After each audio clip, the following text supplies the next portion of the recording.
Hey there everybody, Don Evans here from WatchReport.com. Today I have the Avi-8 Flyboy Bronze Automatic. You're looking at a price of $820. Your specs are as follows: 45mm case, 54mm lug to lug, 22mm lug width, 150 grams. 50 meters water resistant. It does have a sapphire crystal. The movement is a Miata 8215 automatic movement, and it comes with this suede strap and this leather NATO. Now, it lists on the website at 11mm stick. What I find odd about that is that they have to be just measuring. I'm not sure why we're not focusing here. Let's give this a try again. There we go. They're literally just measuring like the case here, the mid case.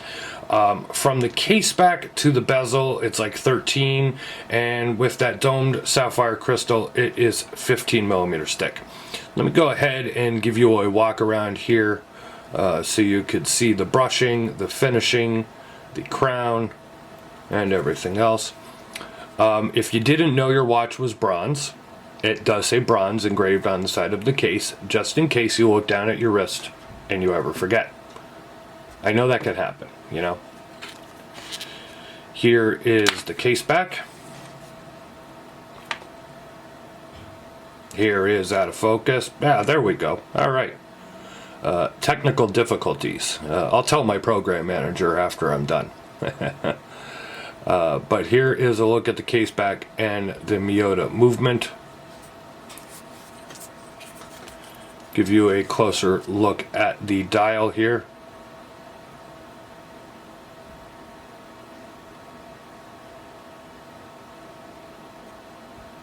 So, you know, bronze is a thing. Everybody loves the bronze watches these days. Well, there's some people that say that the bronze fad is over, but yet I keep getting emails asking me to review bronze watches from many different companies, and you know, it is what it is. Obviously the people that say the bronze fad is over are people that really don't care for bronze watches anymore, and that's fine, but if companies keep making them, obviously people are still buying them. So there's a few things that I do find odd about this particular bronze watch. Well, one of them would be, I'm not sure why there's a red leather strap with it. I much prefer the suede tan strap. You may like the red strap.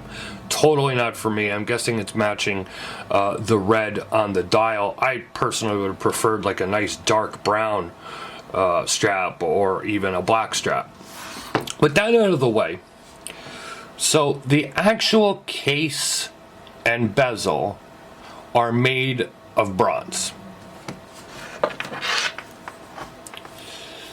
The crown, the case back, actually, you know what, I'm going to be honest here.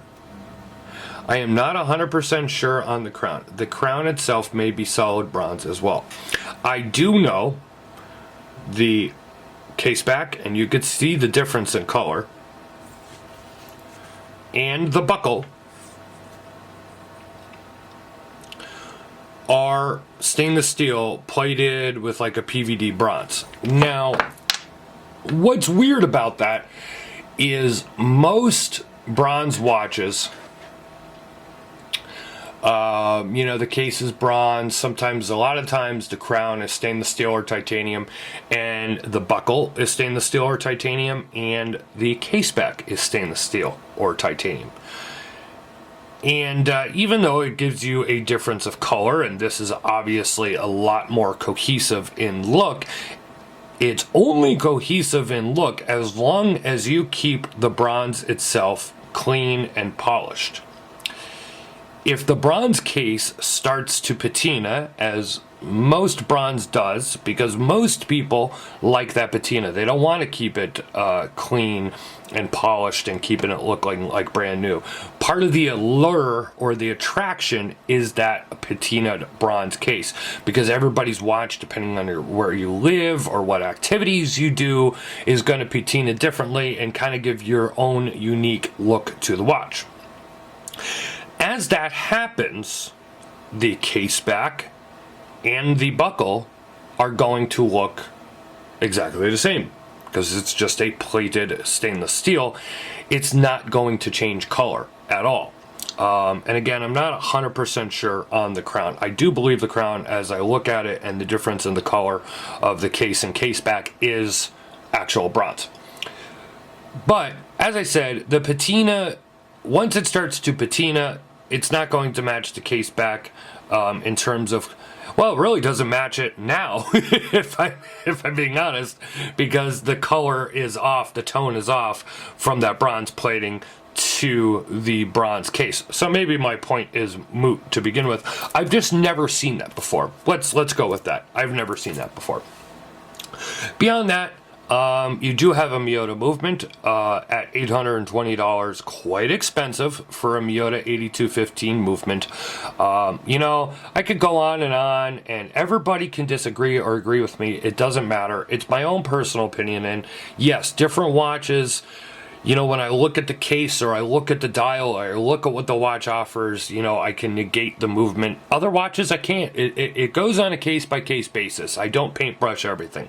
I will say, I mean, you are really at the upper end for a watch with the Miata 8215. Now, if you're somebody that doesn't necessarily care about the movement, or you don't really have a problem with the Miata 8215 series, then, you know, go for it. You know, I mean, that's, you know, everything's subjective, and that's fine. I personally, I'm not a fan of the Miata 8215.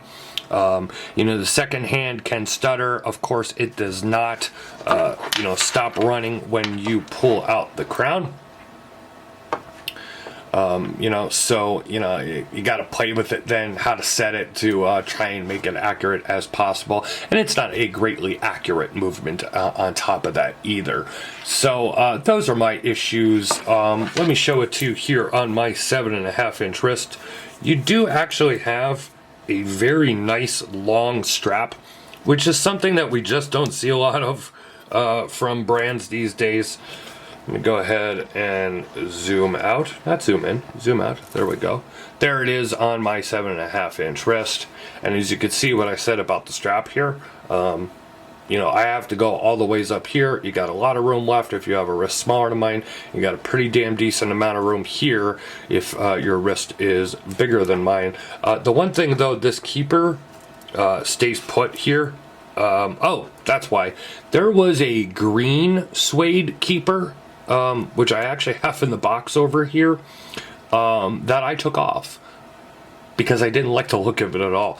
It just looked like a piece of felt. As a matter of fact, hold on one second. This is what I'm talking about here.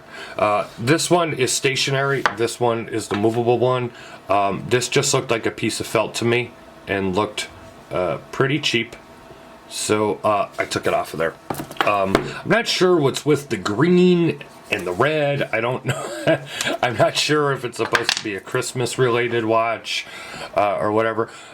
Personally, I would prefer this watch itself. This strap is decent in my opinion. I mean, it's a very nice strap. It's very comfortable, very flexible, very floppy, suede, and with a leather backing.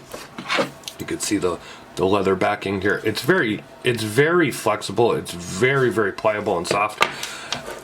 This to me on a nice dark or medium brown Horween strap, leather strap, would look phenomenal. I mean, I wouldn't wear any of these straps on this watch personally. I would put it on a nice, you know, brown Horween. That would be what I would wear it on. But if you want to see more about this, click the eye in the upper right hand part of the screen or go to the description below. I'll have the link to the full and written review at watchreport.com. Pictures, more thoughts and comments about this particular watch. Leave a like or a comment here on YouTube. Please be respectful. Hit that notification bell twice. If you're subscribed to our channel, you got to hit subscribe, and then it comes up with the notification bell, and you got to hit that again to get all notifications. That way, you never miss another upload from us. Follow us on social media. We're on Facebook, Twitter, and Instagram. And of course, if you are interested in this watch, you could click the link to go over to the Avi-8 website. This has been Don Evans for WatchReport.com, who intended to do a short video. And again, it's 10 minutes. It is what it is. Thank you very much. Real honest reviews, WatchReport.com. See you guys soon.